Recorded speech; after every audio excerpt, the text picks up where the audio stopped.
what we will do is we will review that first and then continue the journey.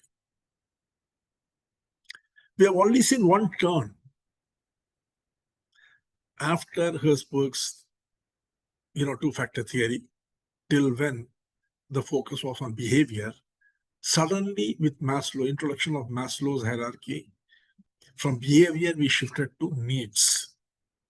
Now again we are in a very critical juncture, and this turn is going to be extraordinarily important. Let's see what is really going to happen.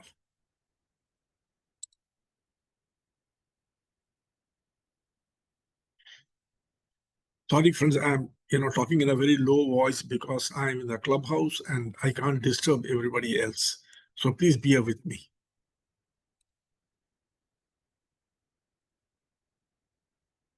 The story of humanity's soaring understanding of engagement begins with a single flight, a moment when curiosity took wing and the search for meaning rose above mere existence. The one who kickstarted that journey was B.F. Skinner, the pioneer who taught us that human behavior like flight could be shaped by understanding the forces that lift or ground it. It was Skinner who kickstarted the journey. Before that, there was no idea about motivation, engagement, or anything like that. It all began with Skinner introducing the carrot and sticks theory, the philosophy. Even today, this carrot and stick has come to represent motivation.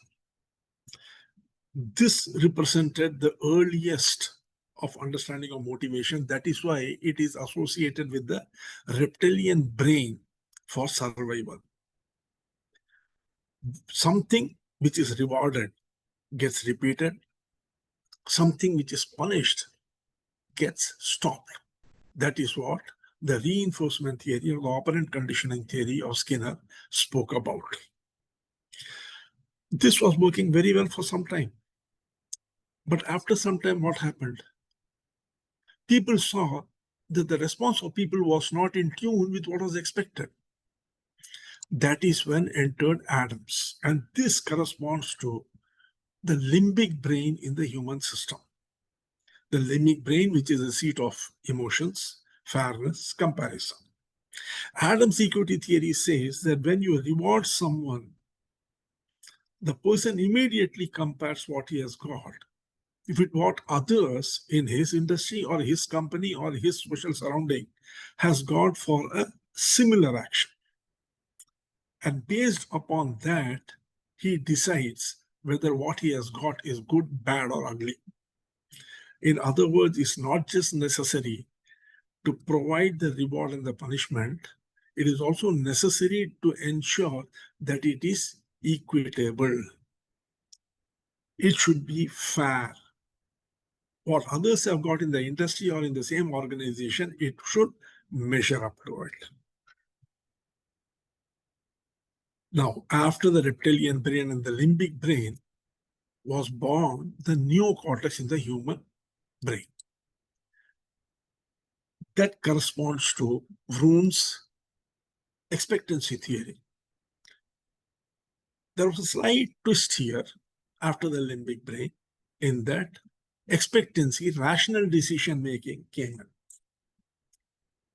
When people decided to be equitable, things were going very well for some time, but suddenly they realized that still there was rejection.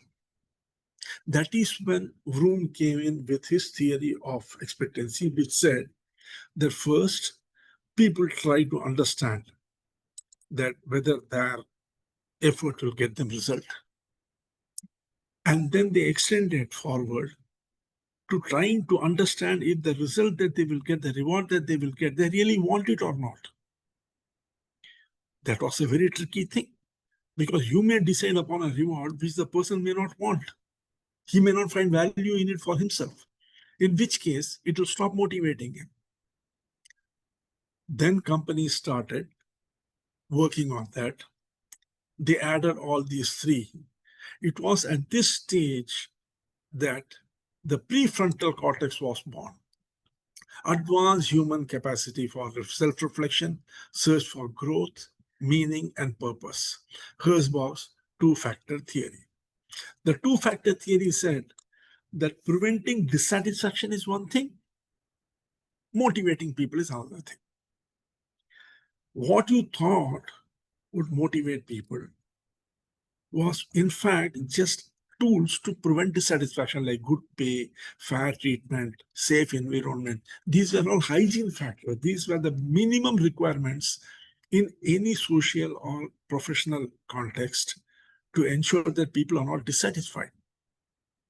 But for true satisfaction and engagement, by motivating them, you had to give them opportunities to achieve something, make them responsible for something, give them recognition, give opportunities for growth, and make their job meaningful. In other words, from the survival brain, man had shifted to the meaning brain. That means with the creation of the prefrontal cortex, from surviving, man had shifted to asking questions of meaning. Why? Herzberg's theory corresponds to this. Herzberg's theory represents the maturing of human consciousness from instinct to fairness to calculation to quest for meaning. Companies and society thought that with these four, they were well on the way to creating an engaged atmosphere in the workplace or in society, and then man will jump into it and take to it like a fish takes to water. But he was in for a surprise. He was totally in for a surprise, because this was now time to shift from meaning to need fulfillment. At this stage, the reason for engagement took a very sharp turn, moving from meaning to need fulfillment. In came Maslow. He provided the hierarchy of needs, the framework that spoke of the five different levels of needs, and corporations were quick to adopt it. What were they? Number one, the base was the biological and physiological need. That means any company to be successful first had to secure the base. Only then the engagement will start. This was followed by safety needs. You build security. This was followed by, belonging needs. Man is a social animal. A sense of belonging is necessary. Then comes esteem needs. You provide fuel for recognition. And finally, self-actualization, which will enable growth. So companies had to create these 5 steps in their workplace so that man will become fully engaged with his work and with the team member and the company's objectives. How did they do it? How did they introduce it? First, they audited the current state. Then they fixed the base, because that is where oftentimes the problem is.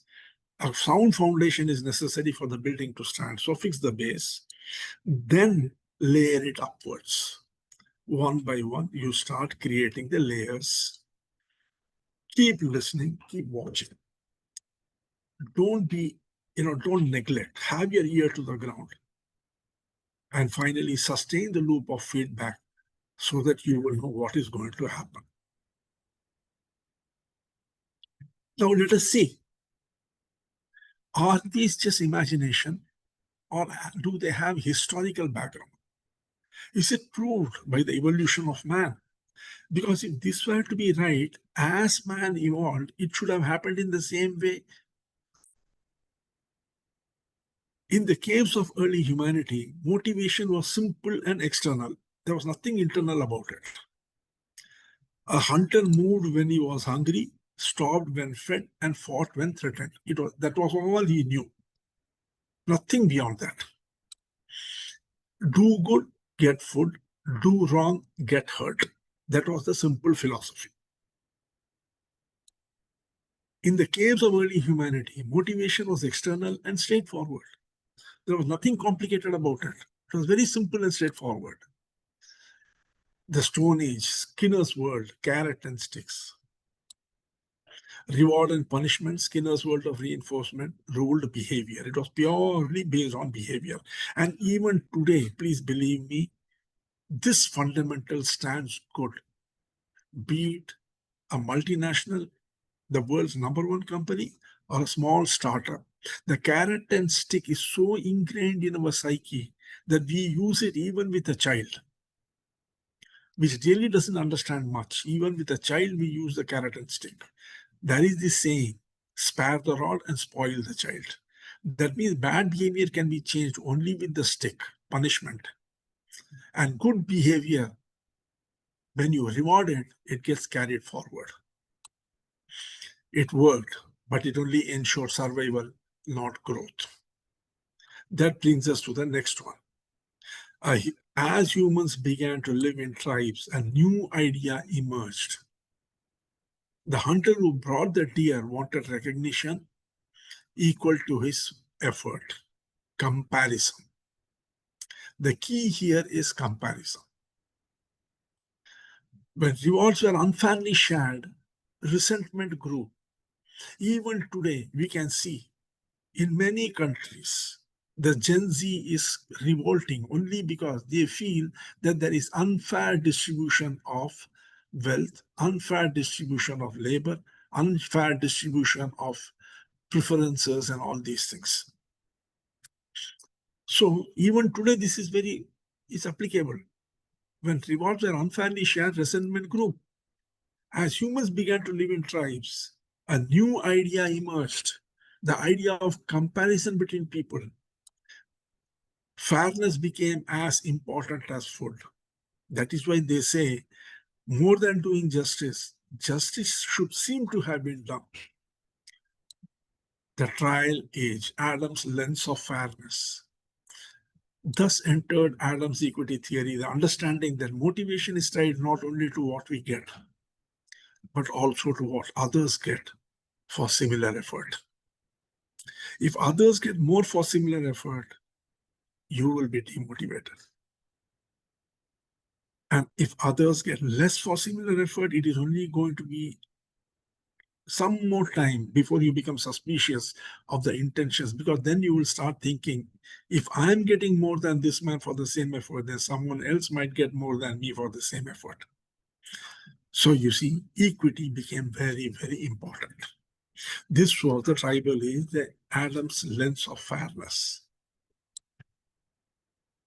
Civilization advanced, people began to trade, plan, invest efforts for future rewards. A farmer toiled not for today's meal, but for next season's harvest.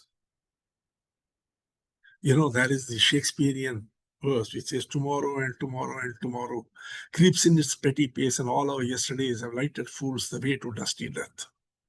Constantly we keep living for tomorrow, toiling for tomorrow, for the next season's harvest.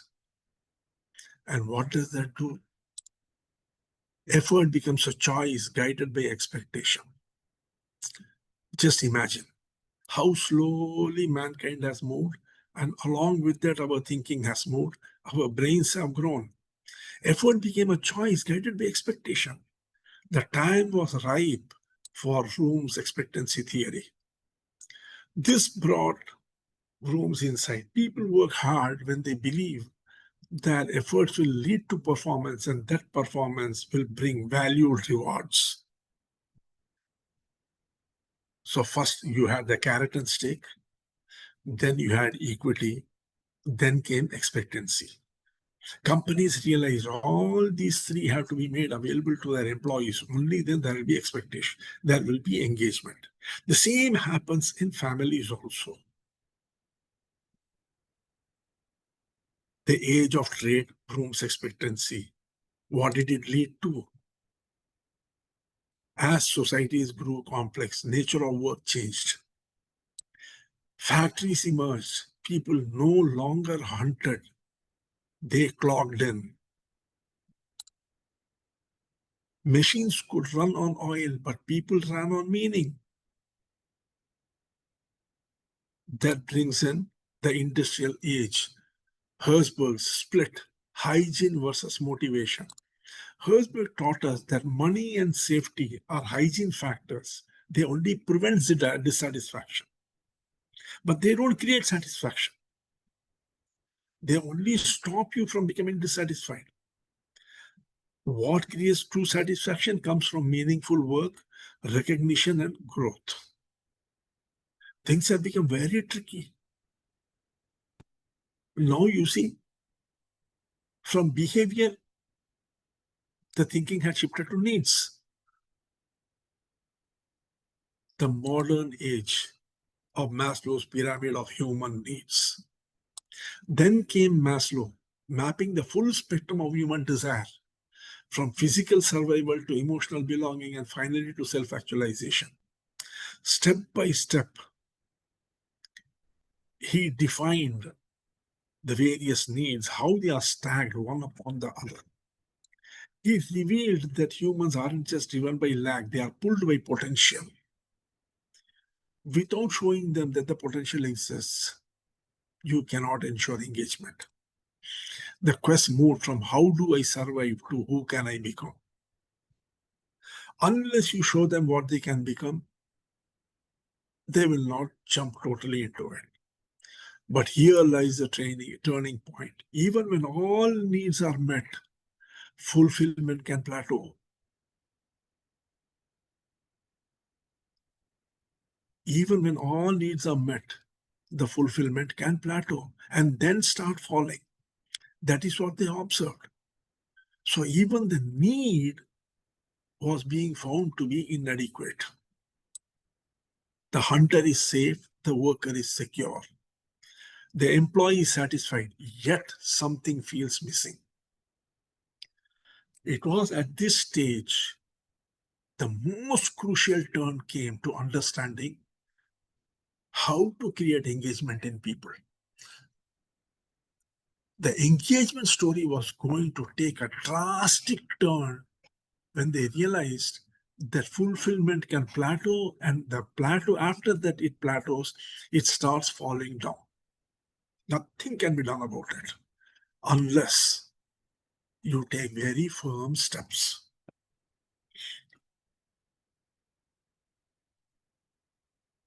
Are you all with me? Yes, sir. Yes, sir. Is my voice okay? I know it's very Yes, low. no, voice is no. No problem, sir. Perfectly fine. Please proceed, sir. Because I'm feeling a handicap, because I'm so passionate about these things that I lose control and I can't do that here. Yeah, 75% of my mind is on my surrounding. Perfectly. Your voice is audible, sir. Okay. So you see, it started with Skinner. It moved towards Adam's equity. From Adam's equity, it moved towards Room's expectancy. From Room's expectancy, it went to Herzberg's two-factor theory. From the two-factor theory, it went to Maslow. With Maslow, company had thought we have got it worked out.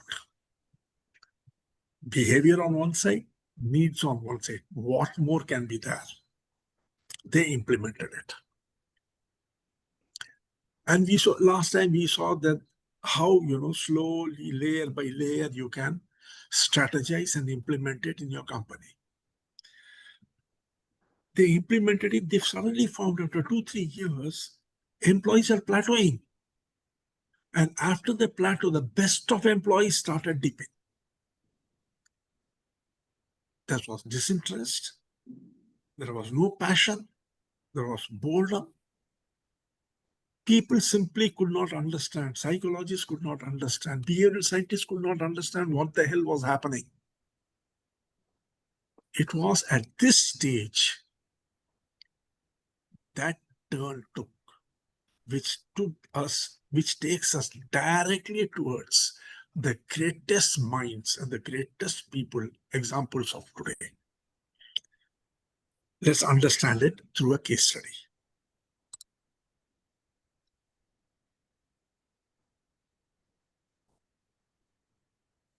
The case study is of a company called Nova Care Solutions, a well-regarded healthcare services firm, had recently been recognized as one of the top 50 great places to work.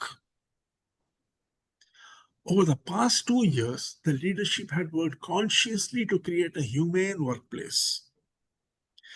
They ensured job security even during market turbulence, introduced health benefits for employees' family, created a culture where people genuinely cared for one another, holidays, family milestones, even personal setbacks were shared and supported. Recognition programs ensured that everyone felt seen and appreciated. Employee surveys glowed with positive sentiments. People felt safe, connected, and respected. Yet a quiet unease began surfacing. Please take a screenshot of this.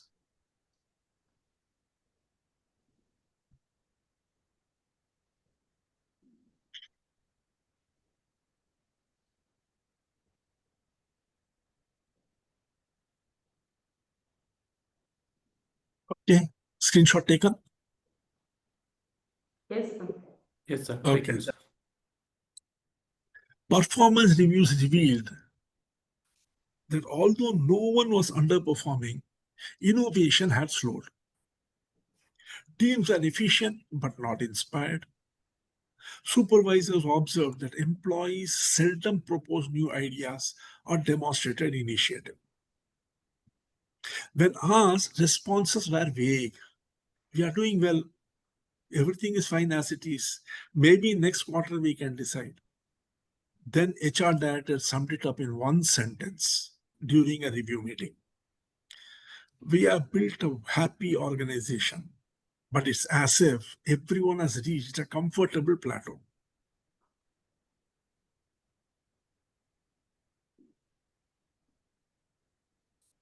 What do you think is the problem?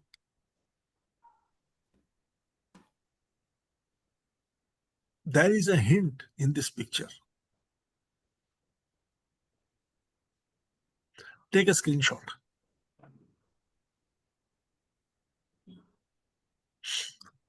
What do you think is the problem? The answer to this question is the turning point. And there is a hint in this picture. Have you taken a screenshot? Yes, Yes, sir. sir. Okay. Yes, sir. It is 8:30. I am giving you 15 minutes because it's a very simple question. If you can decipher that picture, you will get the answer. I will not break it into many teams. There is only 31 people. You can discuss it amongst yourself, find out a leader, discuss all the entire case study, and tell me what was the problem. What does that picture signify? What's happening? And what is the dialogue? And tell me what is the problem. This is all you have to do. Is it okay? Yes, sir. 15 minutes should suffice. Yeah. Yes. Start. Select a leader and then someone who will summarize the discussion and present the findings.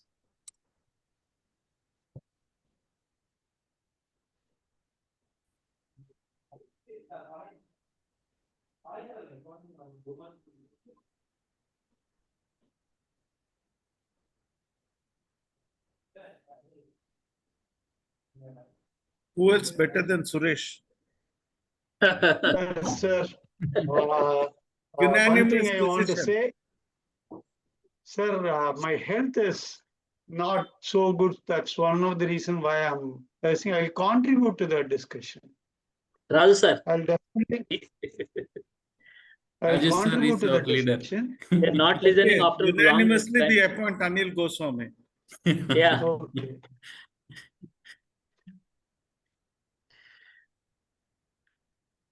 You're muted, sir. Anilji,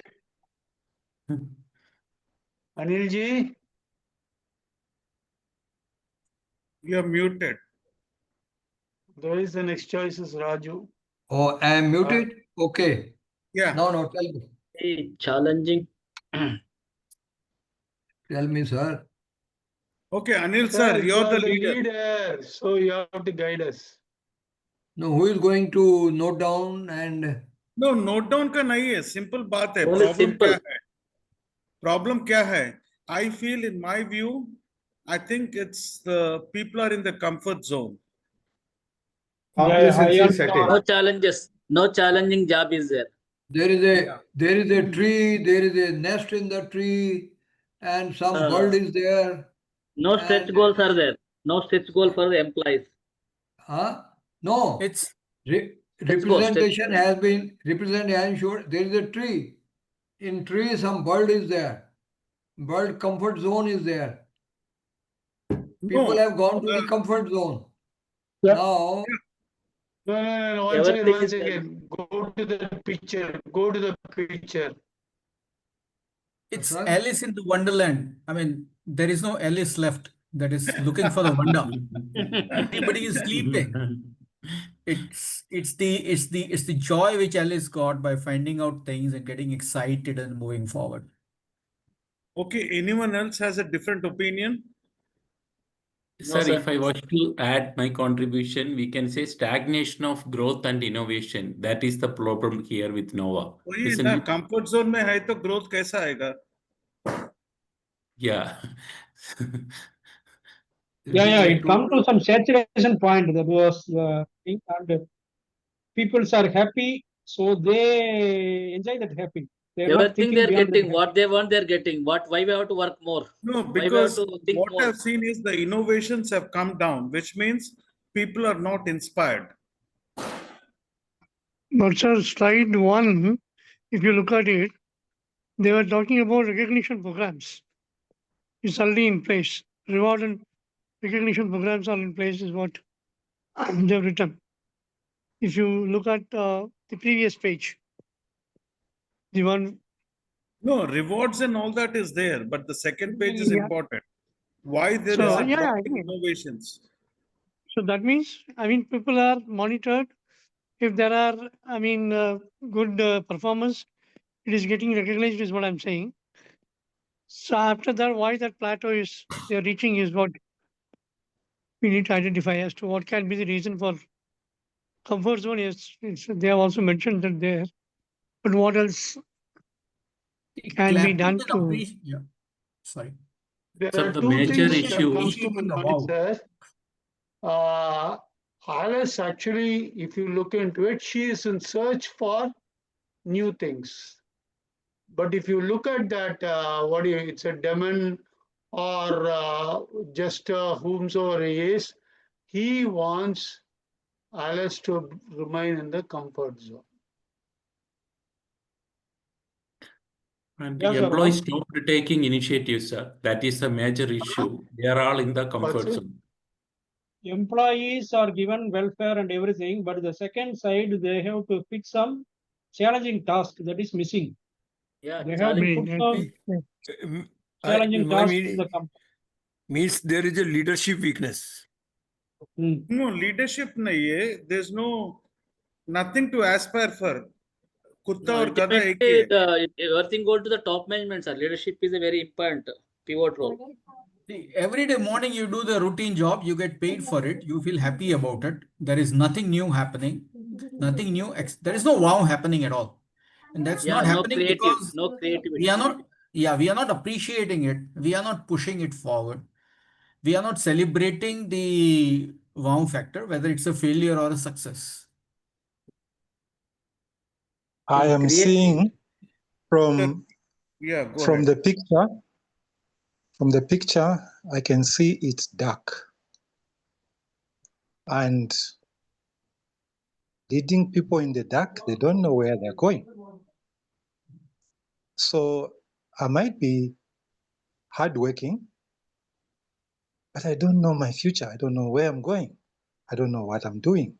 Well, I may know what I'm doing, but I just can't see how my contribution adds up to the whole. From the picture, that's what I'm seeing. That even the lady is walking into a tree, or maybe going through into a tree. That's what I picked up. Thank you. Yeah, I think it's a very good point. But the key point in the second slide is teams were efficient but not inspired. Yeah, you're right. They are not. They were not underperforming. They are performing well, and but innovation is slowed means there's a weakness at top level. It's like frog in a well. Go ahead, Karpuswamy. I think they have come to the saturation level of the goal.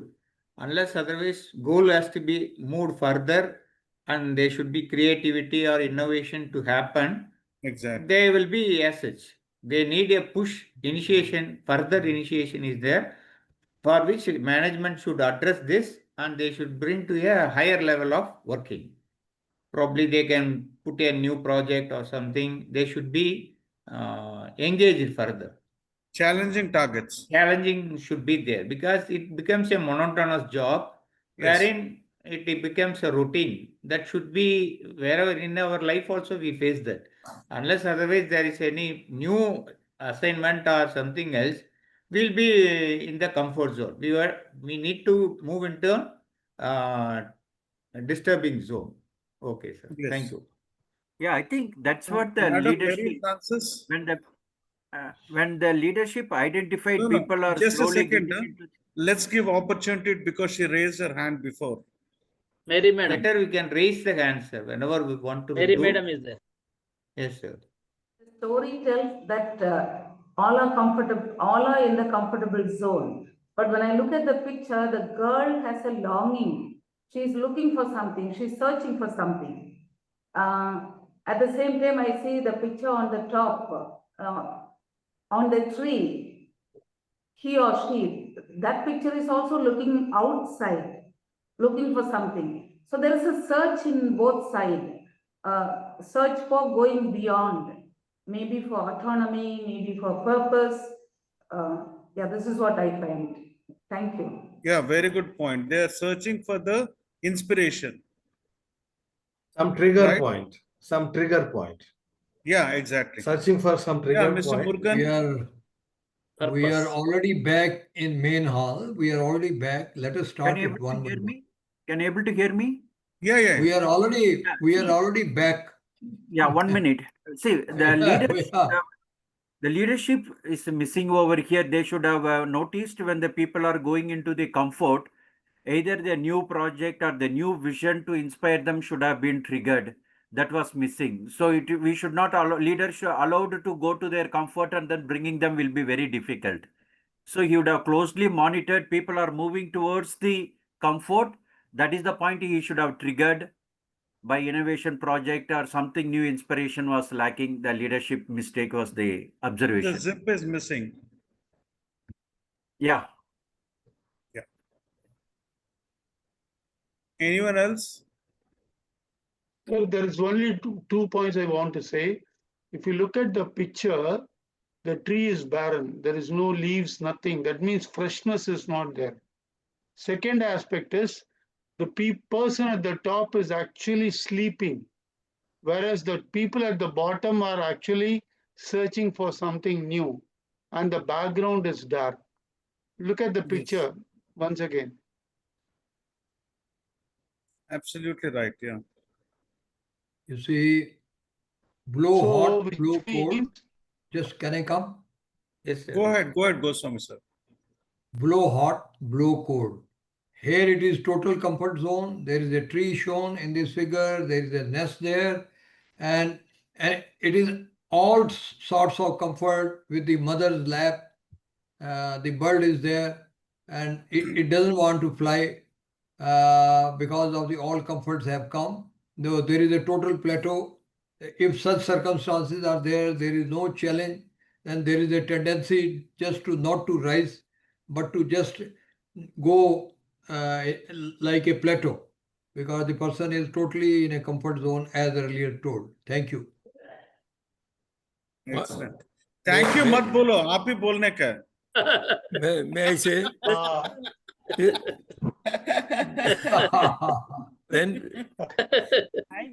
when they are just postponing, okay, we'll do in future, we'll do in next quarter. They are postponing. They are not dealing the it. darkness, if you can associate the darkness in the picture, barren leaves, barren tree, you can associate. People at the down are curious, whereas people at the top are comfort. It's not everyone are comfortable. Very good point. Very good point, Suresh sir. Maybe the baby below is the market, okay, which they had to make it to grow.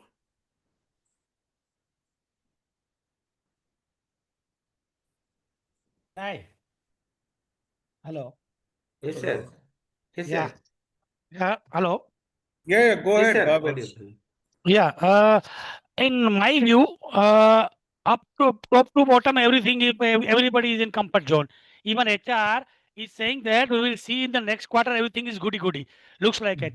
It should be like Mr. Raju can throw light on this. Not only the negative achievement, only the positive achievement also to be reviewed. Target 110% किया है तो भी देखना तो पड़ेगा. Not There is only no minus fire. target also. Yeah, so there is no excitement. The company, they are not, it looks like that is underperforming.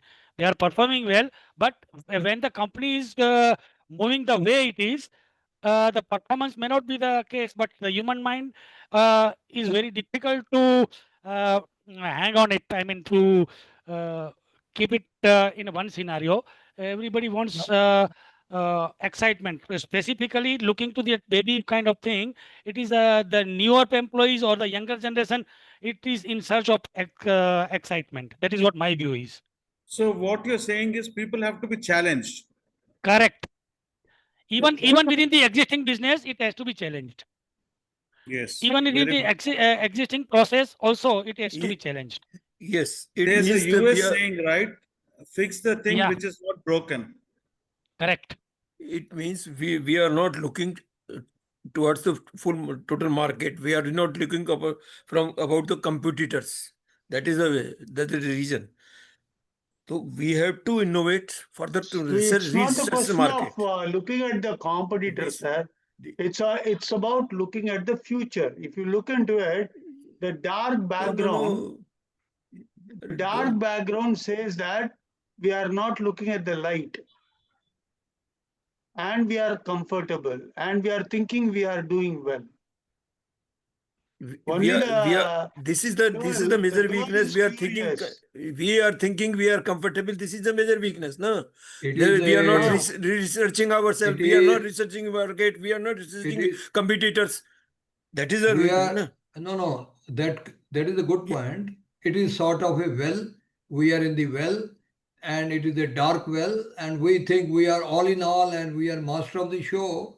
And we are not trying to see the outside world. Correct analogy. It may lead to the BSNL case. Yes. Looking at Arun sir body language, we are off the target. Sorry. Earlier there was a monopoly. The BSNL is the only telecom company. Later on, when the competitor comes and see the scenario of BSNL now. We are just moving in a dark well. Each sentence that you people are telling, each sentence coming from you all is proving how important this stage is for employee engagement. Yes, sir.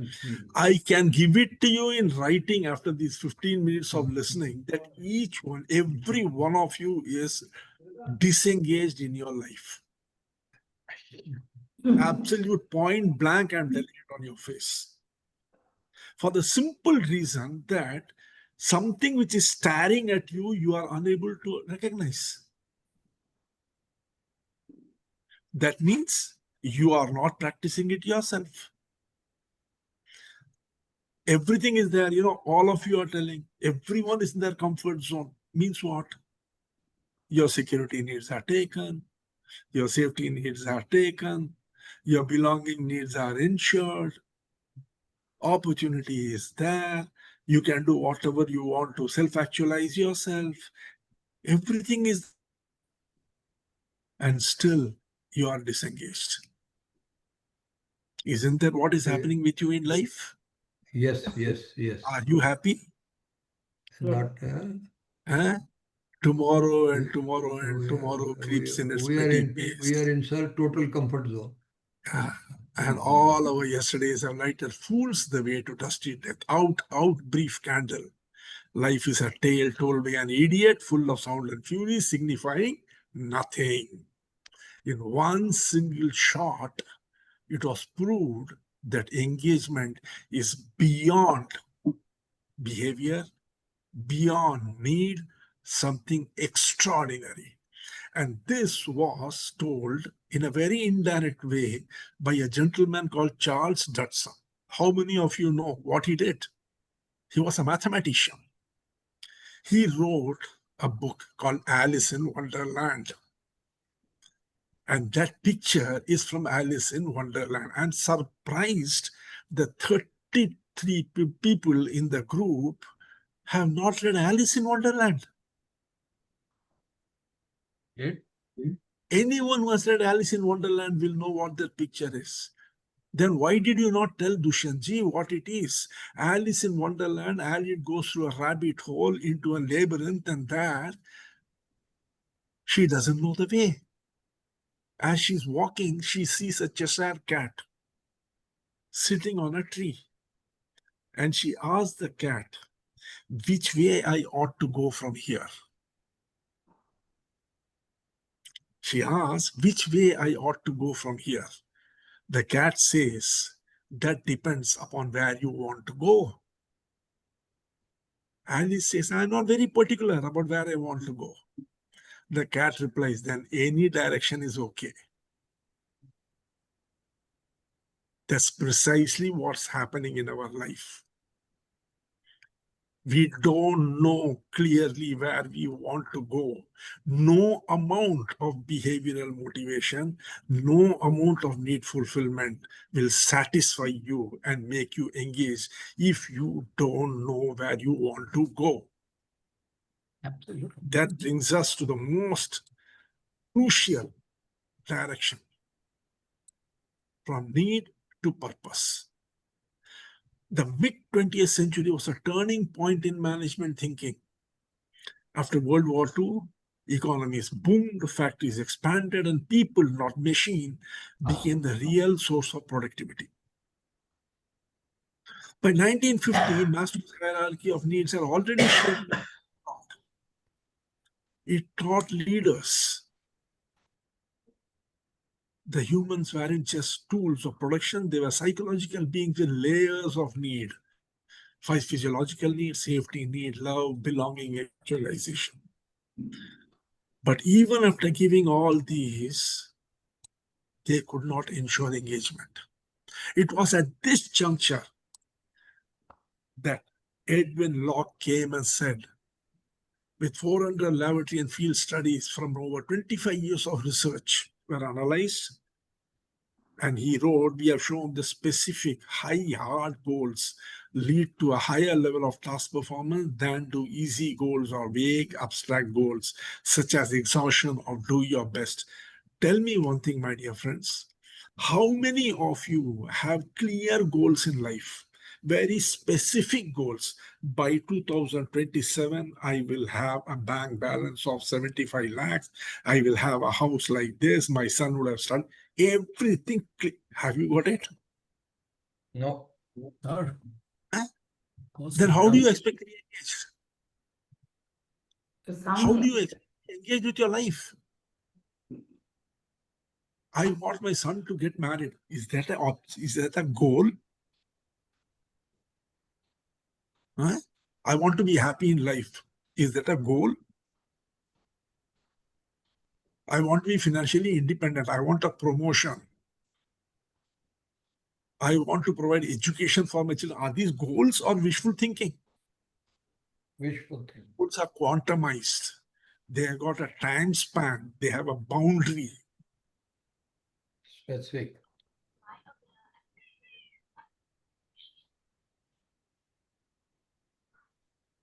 Alice asks. Now people are talking about it is dark, there are no leaves. My goodness. Alice says, would you tell me, please, which way I ought to go? The cat replies, that depends a good deal on where you want to get to. This is where the secret lies. At Noah Car Company, that had fulfilled every Maslow's need. Employees had everything: safety, belonging, esteem, yet felt a quiet emptiness. They needed something new, not another benefit, but a clear sense of what to strive for next. They were content but directionless. And that's where Locke's theory of goal setting enters, as the bridge from potential to purpose. You have the potential, but if you don't have the purpose, what will happen? Suri sir. Yes, sir. What is so different about Operation Sindoor?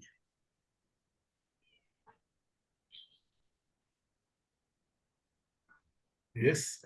I'm asking you all this question. What was so different or great about Operation Sindoor? Absolute clarity. No, its autonomy has been given to do the best for the country. They had a clear goal. Clear goal. Absolute clarity of what to do and when to do. So what to do has been given. When to do has been total empowerment.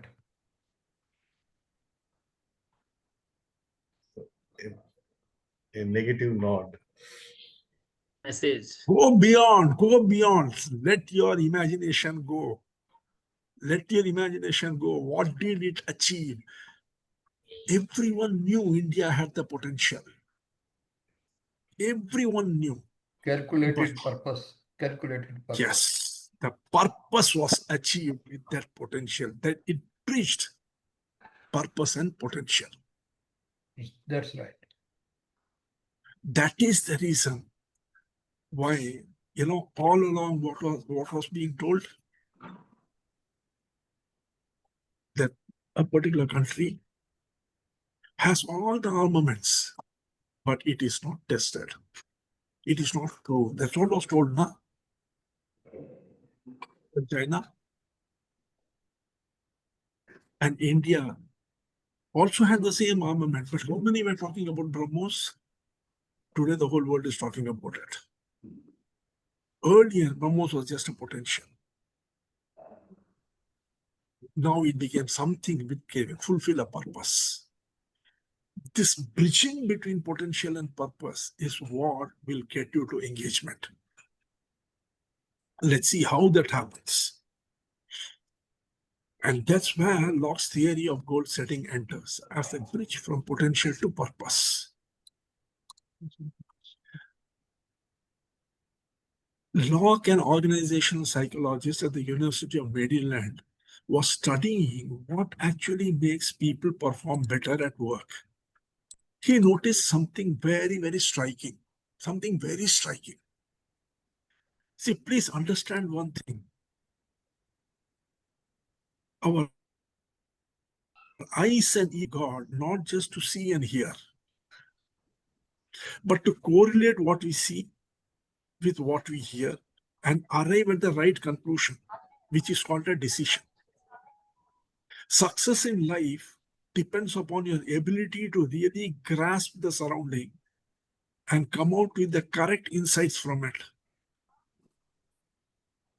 Now let us see what he saw and what he came to the conclusion. When people are given specific and challenging goals, they perform better than when they are told to do their best. This was the first thing he observed. That you need to give them very specific and very challenging goals. Only then they will be able to perform well. Just telling them, do well, do your best, put in your best efforts, that will not work. The second thing he saw was he realized that motivation is not just a function of inner needs, but a conscious intention. See, Maslow was talking about needs. Before that, there was a behavior. When you combined both, what did you do? You pushed them into a comfort zone. You didn't raise engagement. Locke realized that motivation is not a function of inner needs, but a conscious intention. That intention has to come within you to perform. And the third is, it's not enough to feel secure and valued. People need direction, a target to aim for. Because if you don't know what to hit, there is no chance in aiming. What are the drivers behind Locke's theory? Locke's work was shaped by several major intellectual and social forces of his time. You see, as I always tell, everything is contextual in nature.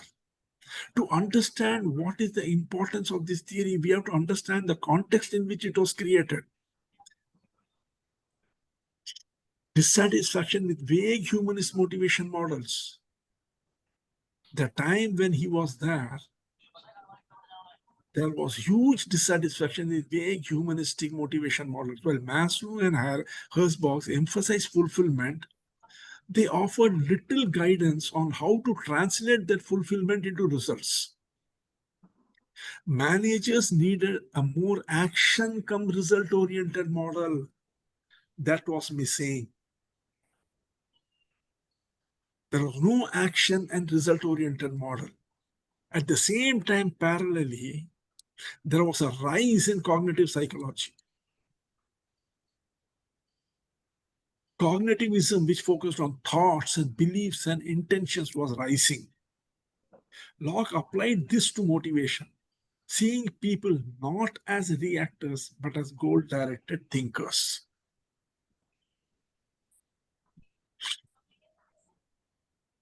The third was the managerial demand for measurable performance. If you all remember, there was a time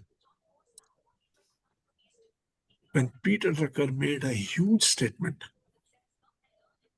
Do you remember what that phrase was?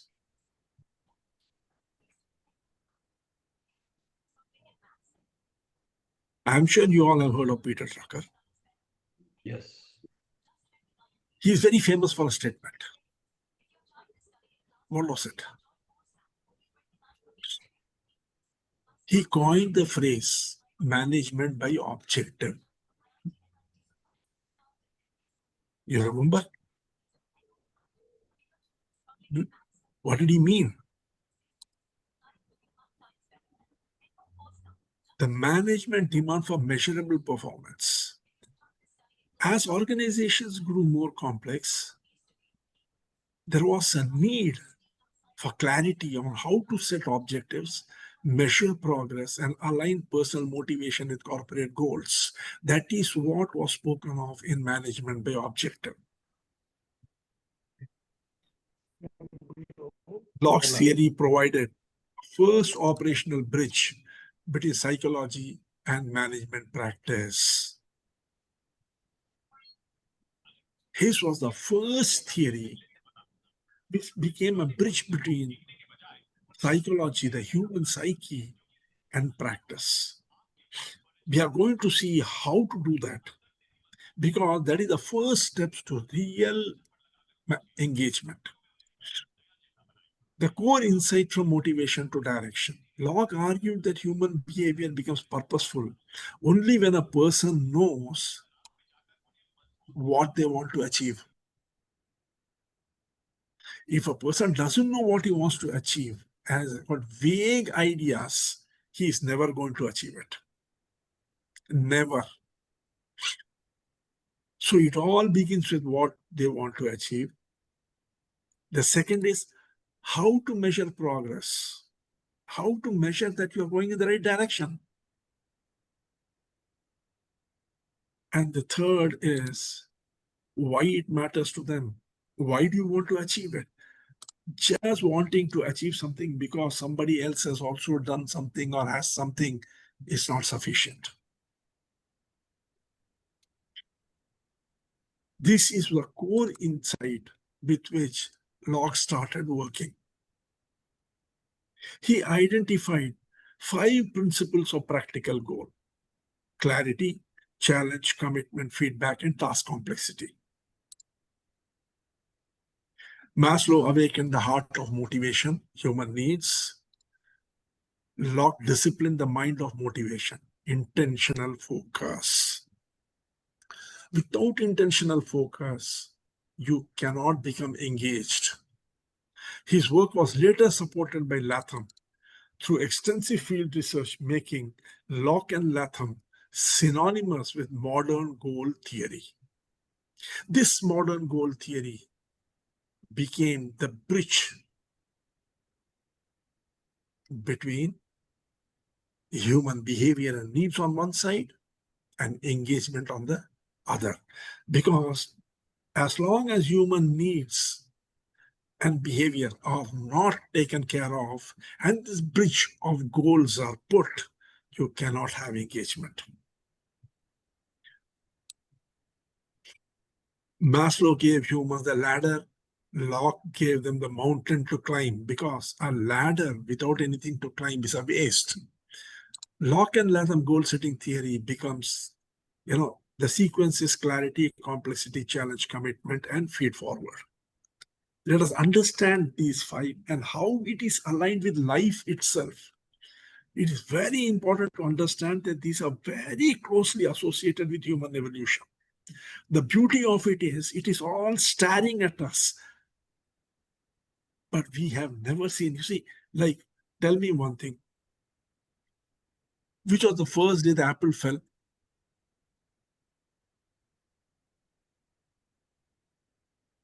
Was it the day Newton found gravity? No. Apples have always been falling. But Newton first saw it falling and brought the sense out of it. Similarly, all around us, everything is already happening. Everything that has been discovered, that will be discovered, is still happening. But it requires some extraordinarily intelligent person to see, draw the insight, and then create it into applicable theories.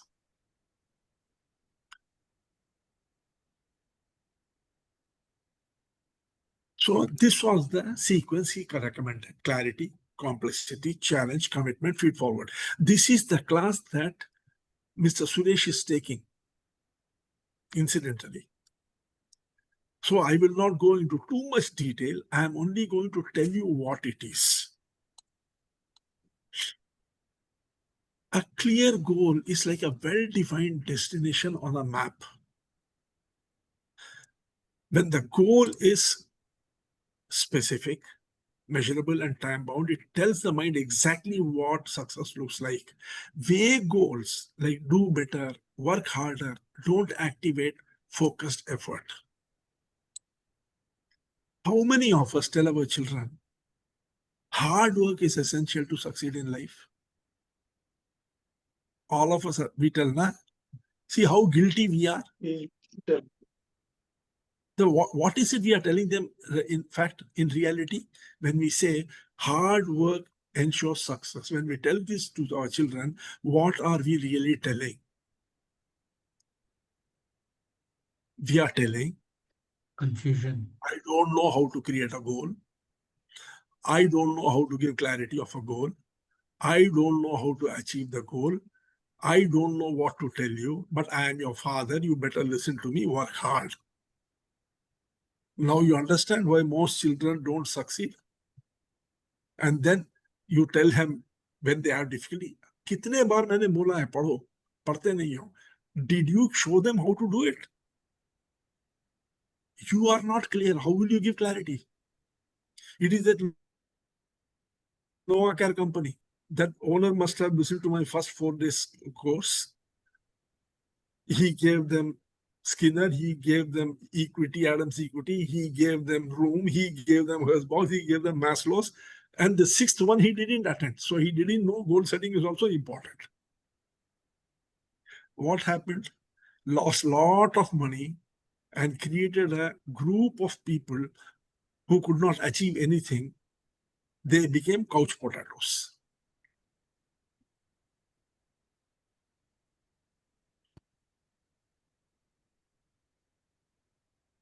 The power of knowing what you want is what clarity is. Clarity channels attention and energy toward a single direction, which is why Locke emphasized that specific and clear goals lead to higher performance through engagement than vague or easy goals. So clarity in goal is very, very important. So whenever, if you don't have a goal, please today itself sit down and write a goal, just one goal at least, right? And then follow the steps that we are going to see now. Because that will ensure that you are totally engaged in your life. Second, once clarity is achieved, the complexities embedded in the goal become visible. Every meaningful goal has layers: resource constraints, skill gaps, interdependencies, and unforeseen variables. All of them contain all these things. The real world is never simple. We think it is simple. It is not. It is very complex. Recognizing complexities early prevents frustration later. That is one of the reasons why 99% of the people in this world are frustrated. Because they have never taken the trouble to understand the complexities of the things which are around them. So obviously, when they do something without realizing what they are doing, failure, challenges, difficulties, obstacles, hurdles are very natural, and they become frustrated. Recognizing complexity earlier will prevent frustration later. And complexity is not your enemy. It is the context in which engagement unfolds. Without complexity, engagement will not unfold. Because as you face more and more complexity, you start thinking, you become more engaged with the situation, you become more engaged with the task, and you get into the flow. Complexity gives rise to challenges. And it is confronting them that motivation either dies or deepens. Challenges push people to learn, adapt, and innovate, creating what psychologists call stretch goals that lead to mastery and engagement. Psychologists have a name for it. They call it the stretch goals. The challenges which a goal throws up because of its complexities are termed as stretch goals by psychologists. And these stretch goals can either lead to mastery and engagement, or it can break you down totally. When will it break you? When you don't adapt, when you don't learn, when you don't innovate. And that is where the engagement will start. If the challenges are too easy, there is boredom. And when there is too much of, when they are too tricky, there is total disengagement. In fact, challenges are the crucible that shapes engagement. And challenges cannot come without clarity of goal. Once the clarity of goal is there, the complexities will surface. It is the complexities will show you the challenges. Just by itself, challenges cannot come. We think what we call challenges are challenges. No. Without understanding the complexity, you can't understand challenges. And without having clarity, you can't understand the complexities. That brings us to the turning point. Knowing how to overcome challenges breeds commitment. Only when you know your challenges and you know how to overcome them will there be commitment. Because hope turns into conviction at that stage. When you know how to handle your challenges, your hope turns into conviction. You are hoping things will turn out okay. Now you are convinced that things will turn out okay. Commitment emerges when individuals see a path through the challenges. When you are confident that you can overcome these challenges, you become convinced. And then what happens? Engagement is deepened with rational conviction that this can be achieved if I act intelligently and persistently. Without this, there can be no engagement. If anyone thinks that by being fair, by announcing rewards, by talking to the person what he wants, by taking care of the hygiene and motivation factors, or by just focusing on Maslow's hierarchy, he will get engagement. He will not. He will have to give him a goal, then work with him to disseminate the complexities of that goal. Understand the challenges which will come from those complexities, and then design a framework by which you can overcome those challenges. And when that happens, understand one thing, the person will be convinced that he can achieve it, and the turning point will come. Because that is where the commitment will come by the person towards the goal, and he will start moving. This is the turning point. Then comes the most important thing. Nothing can be more important than this. Feed forward. Traditional feedback often looks backward, pointing out what went wrong. It can feel punitive and demotivating. What do? What do most people do? In the name of guiding and teaching people, we keep finding faults. What is a review? Review is an amount of time you spend trying to find out why something has not happened. You are going back, a direction in which you never can go back. That is very demotivating. That is why reviews are very acrimonious in. And the feed forward looks ahead, focusing on what can be done better next time. It is future-oriented, constructive, and action-based. Regular feedback keeps the momentum alive, helping people adjust course without feeling criticized. In other words, feed forward is guiding, not judging. Feedback is judging. In feedback, you are judging the person, and he's not going to like it because you are not in his shoes. A person wearing the shoes only knows where it bites. But when you guide, he is very happy with you because you are contributing to his prosperity, to his growth, and to his success. That is why the fifth part of the goal setting theory is feed forward. Let's put together the evolutionary chain. What is it? First is clarity. Clarity gives you direction, defines what success looks like. You have to be very clear. Each minor stroke of what success will look like, you have to draw for the clarity to appear. Next comes complexity. When all these strokes are created, each one will have a complexity in it. In complexity is realism. You are being realistic. You are not being wishful.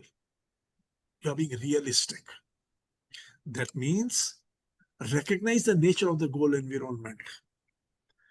All the things which are attached to that clarity, that goal, you are understanding it through complexities. You're not going to be carried away by your wishful thinking, by your false sense of importance, capabilities.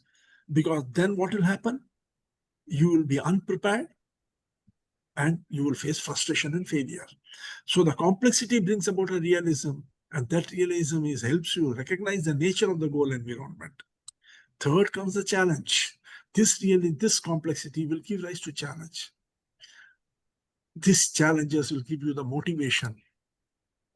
You engage with the complexity of the hurdles. When you engage with the complexity of the hurdles, you become motivated because you realize it can be achieved.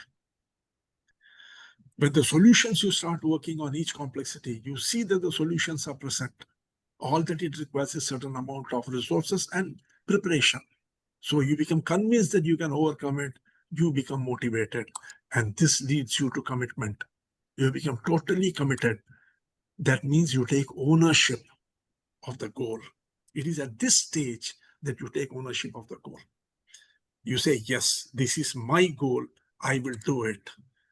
Build belief through capability and control.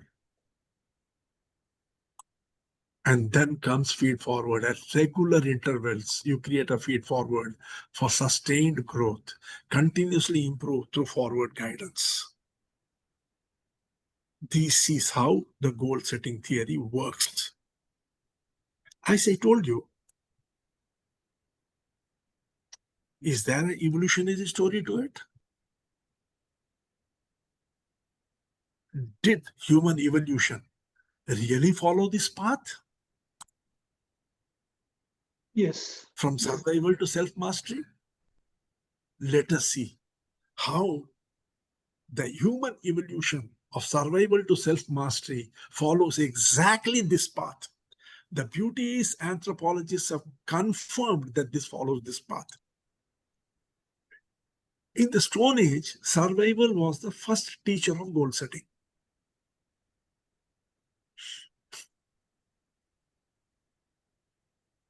When early humans set out to hunt, gather or protect their tribes, their goals were crystal clear. There was no vagueness about it. Imagine the earliest of humans. What did they say? Bring down this mammoth, find water before nightfall, or keep the fire burning till dawn. These were all clear-cut specific goals. And they were necessary to survive. Because without that, they cannot survive. Without clear goals, they would wander and perish. Maybe there were 10 mammoths.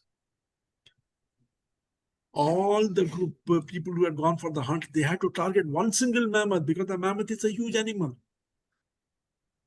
One person, each one targeting a different mammoth, they will not get any food.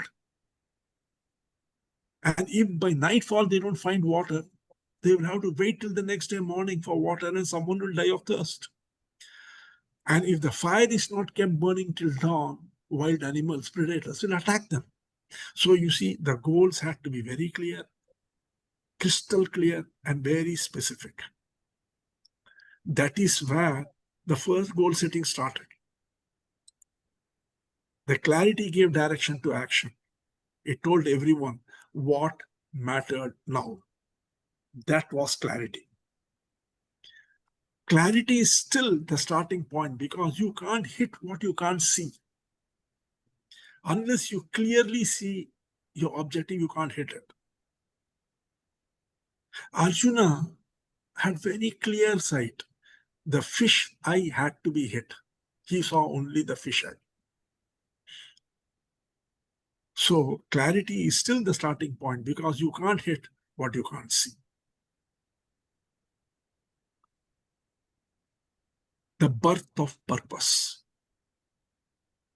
So the earliest of time, the first thing to appear was clarity. What follows next? Complexity. As tribes evolved into villages and villages into civilizations, the goals remained, but now it wasn't just hunting. It was about storing food, trading, building shelters, governing people. The clarity of hunt to survive expanded into a web of interconnected goals. It wasn't just simple, I kill today, eat and forget about it. No. Now they had to hunt, they had to store, they had to trade, they had to build shelters because tribes had evolved into villages. Every goal carried layers. And what are the layers? Resource, time, people, weather, politics. Complexity became the natural price of progress. They wanted progress, and the natural price that they had to pay was complexity. The world silently got complicated. What we call as progress, human evolution, was nothing but complication of the world. In organizations today, this stage emerges as deadlines, teams, budgets, and shifting priorities. These are all natural complications in an organization. There are deadlines to be achieved. There are teams to whom those deadlines are given. Budgets are assigned, and priorities have to be shifted. In other words, the world silently got complicated from a simple hunt, eat, sleep. They moved on to tribes, then moved on to villages, and then into civilizations. That brings us to the third one. Out of complexity came challenges. Unpredictable weather, rival tribes.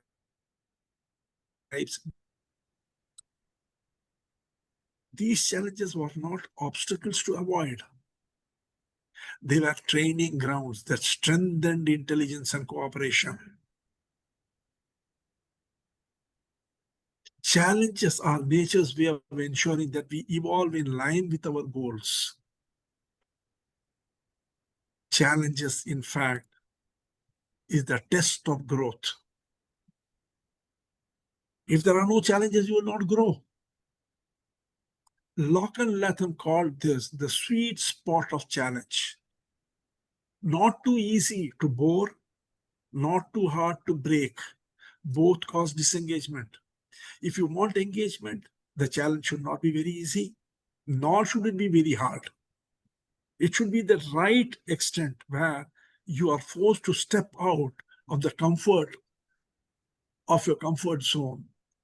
Then you will find life is extraordinarily interesting.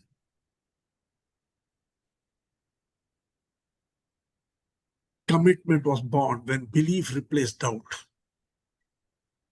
It came from realizing we can do this. We know how to do it. When this realization comes, by working through the challenges that yes, we can do this, we know how to do it, your commitment will be born towards that. You take ownership. That sense of control over outcome transformed effort into conviction. Total conviction will be there. Tribes started building civilization because they now believed that goals were achievable. Commitment, the turning point of belief. We talk so much about belief. Belief comes from conviction. Knowledge breeds commitment because it turns hope into confidence. In modern workplace, commitment blooms when people see how their skills, efforts, and teamwork can overcome the challenge they face.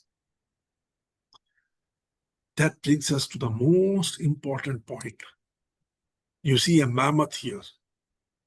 You see a group of people attacking a mammoth. Early humans quickly learned the survival depended not on blaming past mistakes, but on learning for the next hunt.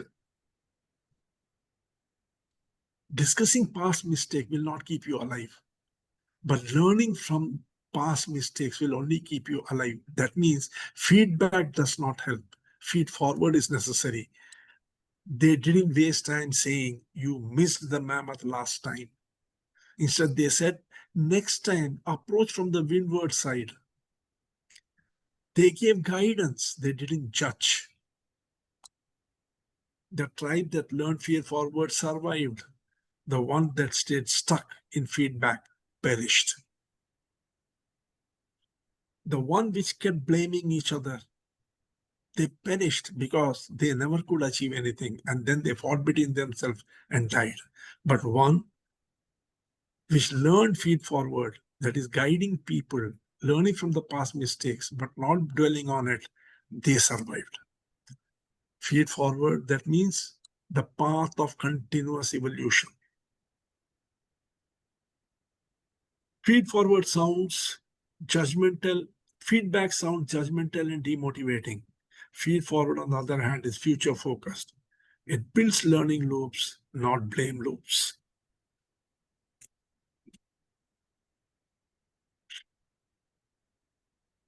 When humans learned to hunt, they conquered fear. When they built tribes, they discovered a sense of belonging. When they sought fairness, they found purpose. And when Locke arrived, they found direction. For the first time, modern worker could see clearly what to do, how to do it, and by when. Goals gave meaning to effort and rhythm to work. The age of confusion was over. Clarity had finally arrived. But somewhere in that newfound precision,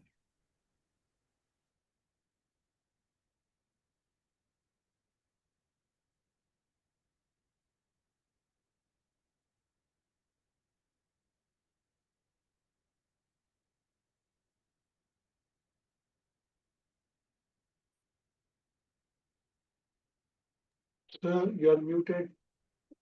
Oh, he's a host.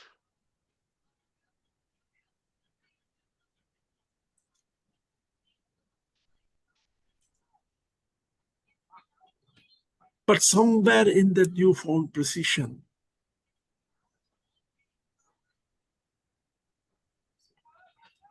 Sir, you have jumped 2-3 slides. Can you just go back 2 slides? No, it's okay. Okay, sir. Okay, let us start here from the beginning. When they built tribes, they discovered a sense of when humans learned to hunt, they conquered fear. When they built tribes, they discovered a sense of belonging.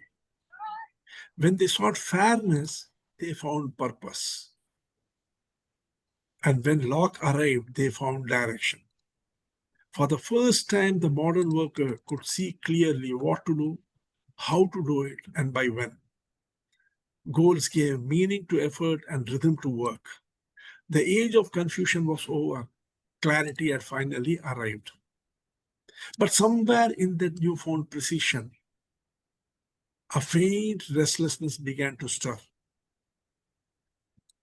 A whisper asking, if the path is clear, why do some still feel caged? It was a question that no metric could answer.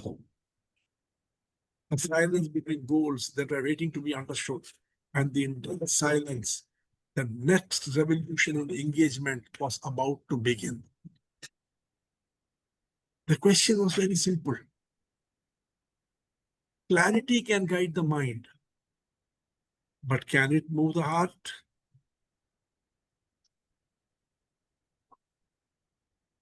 In the next class, we will see the answer to the question. The question would open the door to a new way of thinking, one that looked at the goal ahead through the fire within. We have understood that the goals are necessary, but even now, the goal is at an intellectual level. It has to reach the heart because man does think by the heart and only then explains with the mind. So one more step is left before we can address engagement in a true fashion. How to reach the mind through the heart. Friends, thank you for your patient listening.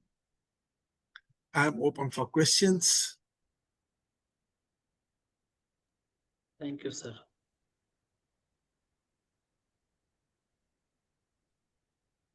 Thank you, sir. Any questions? The question what you raised about in the Alice in the Wonderful World really is something like, where are you going? That stuck a very strong thing, because goals, we think we have set it, but now we know that without a clarity, without a understanding complexity and other things, it doesn't make any sense. Thank you, sir. Our next class on goal setting, which I think Suresh will again be taking for me, will be on commitment. Because challenges we have gone through, next is commitment. After that, we will go to feed forward. Sir, one question, sir. Yes, sir. Sir, you Unmute said your video, sir. You said management by objective, you said.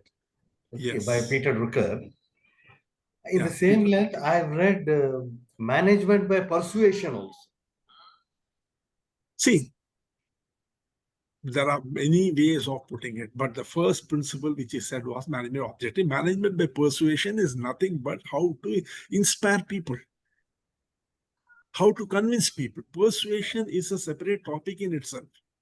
But you see, what we are trying to understand here is what sort of a framework can a company or a person create within his family so that everyone is totally engaged.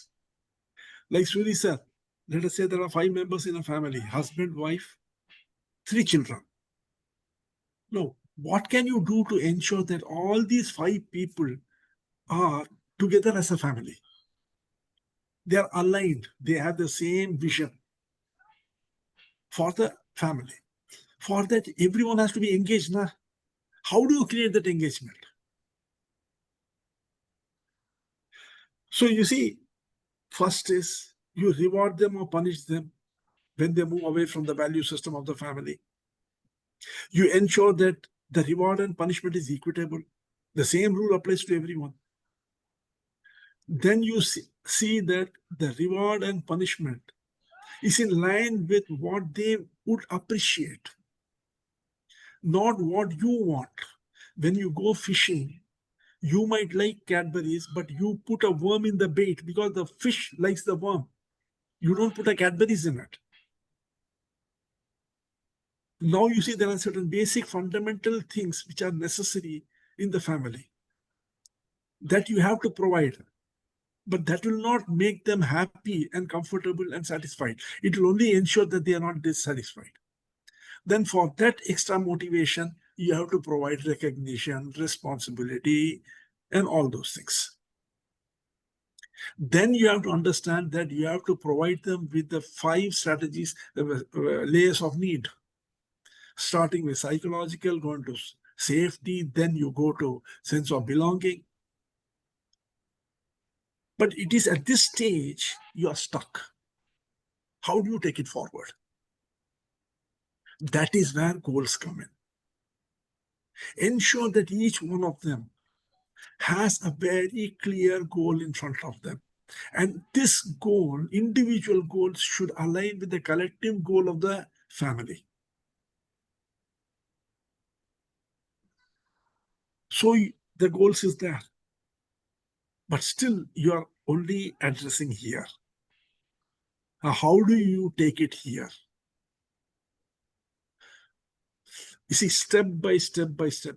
See, just tell me one thing. What is the reason that companies like Google, Samsung, Microsoft, they have zoomed to the top just like that? And all the things, when finally the engagement principle, I will be discussing that acronym called engagement. I will show you examples of how these companies have implemented all these things. See, there is something called science and there is something called applied science. We need to know how to apply these things in real life. And if we can do it even a bit in an organization, believe me, Suri sir, the organization will zoom to the top. No one can stop it. It cannot be stopped because then it is not one person wanting the organization to grow. It is all the members wanting one organization to grow.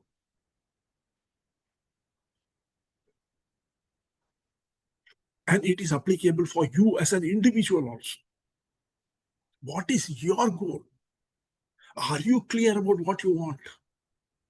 Or are you vague? I want to be happy. I want to be happy. What is this? What does that mean? How do you define happiness?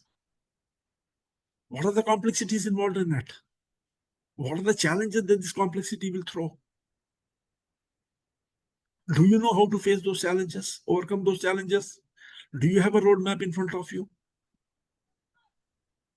Yes. It is only then that you will get into it totally. And then it's crystal clear. If you know how to face those challenges, you know what is the path through those challenges, you will become happy. Either you will become happy by trying and overcoming all that, or die in the process and not have time to be unhappy. Both ways it works out. Yes. Yes. So our next class in next fortnight, a fortnight later, will be on how to bring it from there to here. Mind to Then we heart. will see, yes, then we will see some extraordinary things which have been formed. When this comes here, it opens up another arena. And then we will see some great people like Michelangelo, Leonardo da Vinci, how they practiced it. If they were such great people, Michelangelo was asked to paint the Sistine Chapel. Are you aware of it? He took 4 years to paint it. And for 4 years, he was lying on his back, suspended 80 feet above the ground, and painting with paint falling on his eyes and face. That is how he painted the Sistine Chapel.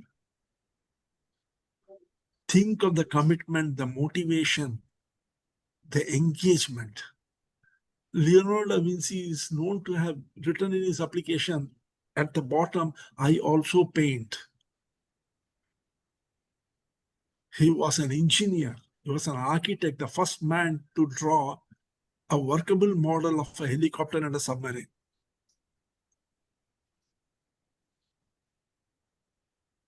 How did these people do it? And all the things which companies like Google and Microsoft and Apple, they practice. Where did they get the ideas? We think it is all the brainchild of a person. No, it is all there. It is there. You can do it in your company also. That is the beauty of it. You can do it for your personal life also. That is the beauty of it. The only question is, do you have the patience and the commitment to walk that extra mile to do it? Or do you want someone else to come and do it for you? Because we always expect things to happen.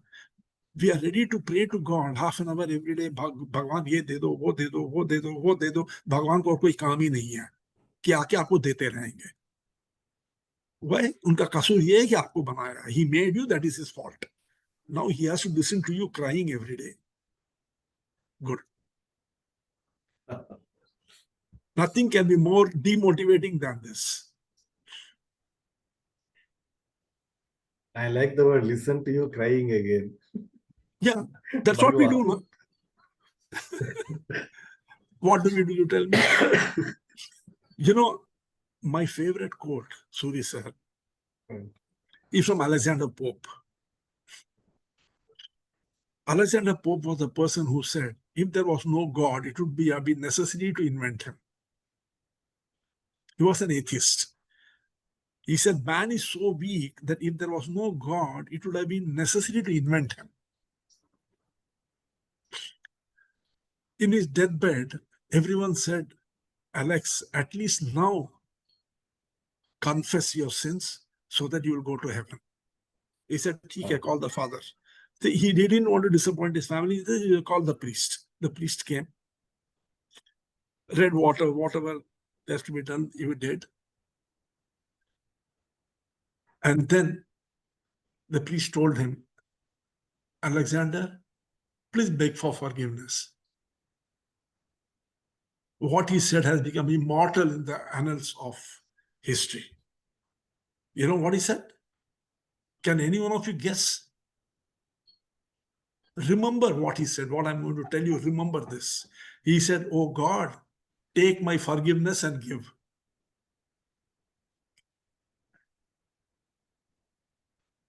He says, oh God, take my forgiveness and give. That means he said, first I forgive you, then you forgive me. Something very similar is there in Mahabharata. Can anyone of you tell me where it is?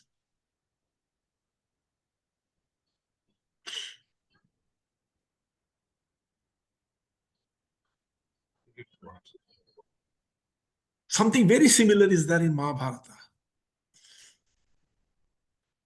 That was the only time when Lord Krishna was also forced to keep quiet. What happens is, on the last day of the Mahabharata war, Bhim attacks Shakuni, and Shakuni is on his deathbed. Lord Krishna appears. Everybody thinks that the war was between Kauravas and Pandavas. In fact, if the Kauravas had won, we would have been praising Shakuni the way we are praising Krishna today because of the Pandava victory. So Shakuni was on his deathbed. Krishna comes and tells Shakuni, at least repent for everything that you have done, because you are single-handedly responsible for this Mahabharata war. He said, your sister Gandhari made a sacrifice. Krishna knew what had happened. He said, your sister Gandhari made a sacrifice of tying her eyes. And to take revenge for that, you pushed the entire dynasty into war between Kauravas and Pandavas and ruined everyone. At the last moment, at least now repent, and so that your sins will reduce. Shakuni, with a smile on his face, with full obedience and obeisance, he tells Krishna, he asks, can I ask you one question? He says, yes. He says, Krishna, you are God. You know everything. You are the creator. You created me like this, and today you're blaming me. So who is at greater fault? You for creating me and creating this situation, or me for playing the role that you created me for? Even Krishna was taken aback. He didn't know what to answer. So you see, if we had an Alexander Pope there, we have a Shakuni here, and both took responsibility for their actions. Okay, I think it is quite late now, 12:50. Arun Murugan this side. In the Yes, same Mahabharata, do you know the magic mirror? Once I Krishna, don't know. I've not heard the story. it's amazing, similar to what you said. There is an Yes, amazing yes. magic mirror where you stand before it. It will show you what is in your mind actually. Who is the people in your mind? Okay. Okay, the first they called Arjuna.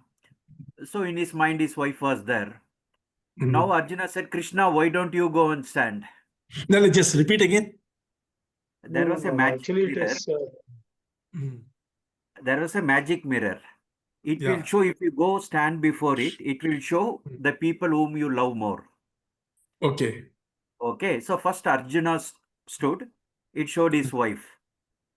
Draupadi. It's not Arjuna, it's Abhinava. Subhadra. Mr. Suresh, wait, let him talk, please. Yeah, Okay. tell me, Mr. Then Bama came, Krishna wife. Okay. Then it showed Krishna. Okay. Now the problem is they called second wife also to stand before. For him also Krishna was done. Now both of them decided, why don't we ask Krishnas to stand before the mirror? It will show who is the real wife. With whom he loves more. But for everybody's shock, when Krishna stand before the mirror, what was the image came? Shakuni. Saguni. Shakuni. Why? Because for every strategic move Saguni was moving, Krishna was always against, as to plan something. So in his mind always Saguni was there. That's another small story within the Maya Bazar beautiful. movie, sir. Maya Bazar movie. I will use this at some stage. Thank you, Arun. Thank you, Mr. Murugan. Thank you. Lovely story. I am attending after your design thinking after a long break, actually. Okay, is that so? Yeah. Great. Nice. Welcome back. Thank you. I hope you are not disappointed with today's program. No. Up to Maslow, I was aware of it. After that, even the question answer for 5 levels and everything, I used to do it for my coaching session. Okay. After the Maslow was totally new to me. Thank you very much. Okay, now we will see. Next comes a few more are there. You will find it very interesting. Very interesting. You are in Please Canada. join. You are in Canada, Arun? I'm in US now. US. Okay. Thank you. Okay. Thank you. And friends, please don't forget to give your feedback.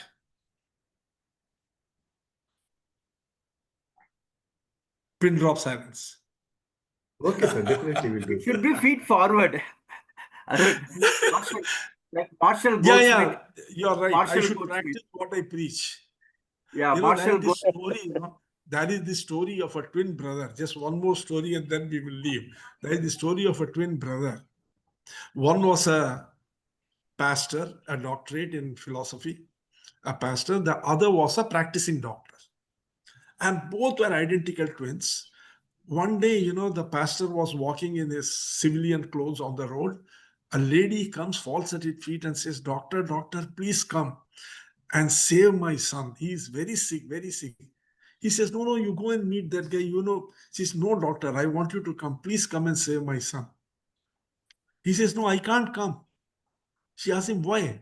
He says, I am the one who preaches. He's the one who practices. So similarly, practice what we preach. Yeah, please give me your feed forward. Yes. Okay? Yep. Good night, folks. Good night. Good night. Good night, sir. Thank you, sir. Thank you. Thank you very much. Thank you. Thank you. Thank you, sir. Thank you, sir. Thank you.